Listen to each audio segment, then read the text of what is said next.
If anyone suffered the most letdowns during the final years of the Beatles, it was George Harrison. Harrison, despite his growing confidence as a songwriter, was often rejected by McCartney and Lennon. His songs failed to end up on albums time and time again. However, all is well that ends well. His solo career was built on hits that weren't deemed worthy of the Beatles. Among that pack is All Things Must Pass. It's the title track to his era-defining 1970 album, and one of his signature songs to boot.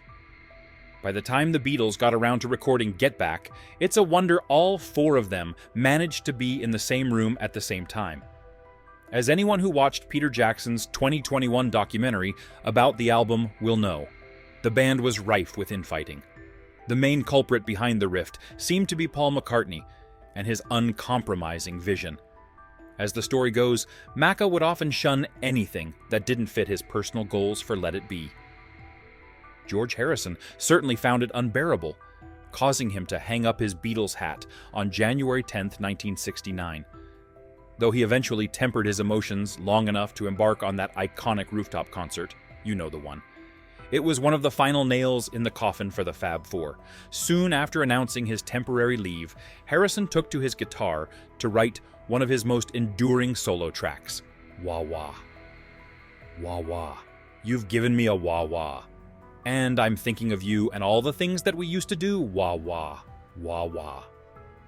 While the lyrics above may not seem particularly cutting, they were aimed at his Beatles bandmates and their constant squabbling. That was the song. When I left from the Let It Be movie, there's a scene where Paul and I are having an argument, and we're trying to cover it up, Harrison once said.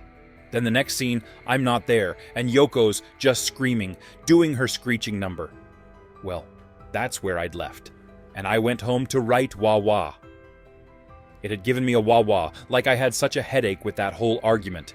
It was such a headache. The song would eventually end up on Harrison's era-defining All Things Must Pass.